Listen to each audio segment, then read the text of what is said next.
Hi friends, greetings. This video aims at explaining the first and foremost CPU scheduling algorithm, namely FCFS, that is first come first served.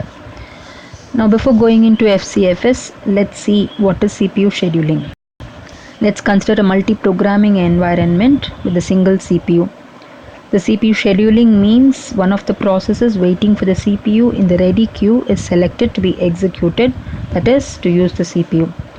Now the question is which process to select for execution. For this, let's take the example given here and let's use the FCFS algorithm.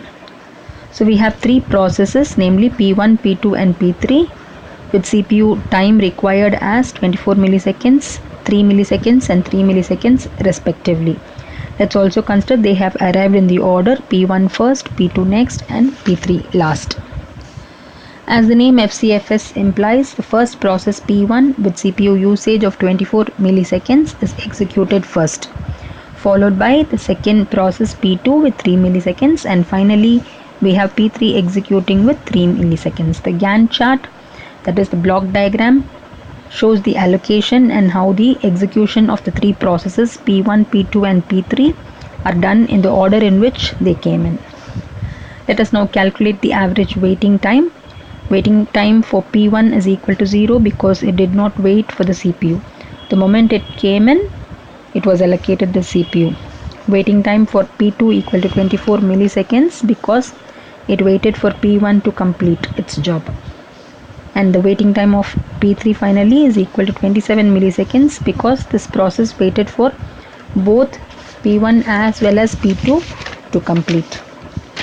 The average waiting time is calculated by calculating the total waiting time divided by the number of processes, which is equal to 3. The total waiting time comes to 0 plus 24 plus 27 equal to 51, and hence the average waiting time is calculated as 51 by 3 equal to 17 milliseconds. Now let's change the order in which the processes arrive. Let's have the order as P2 first, P3 next and P1 last. But we maintain the same CPU burst time, that is for P2 and P3 it is 3 milliseconds and for P1 it is 24 milliseconds. A look at this Gantt chart will show how the processes are executed. So P2 is executed first and its waiting time is equal to 0.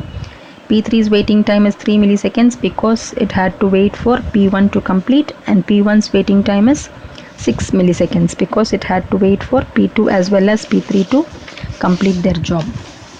So the total waiting time is calculated as 0 plus 3 plus 6, which is equal to 9 milliseconds, and the average waiting time is equal to the total waiting time divided by the number of processes, which is equal to 9 by 3, and we have 3 milliseconds. We find that this is much better than the previous case.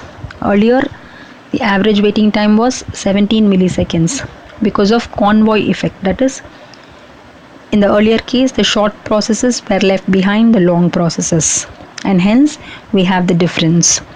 Hope you found this video useful. Thank you. Have a great day.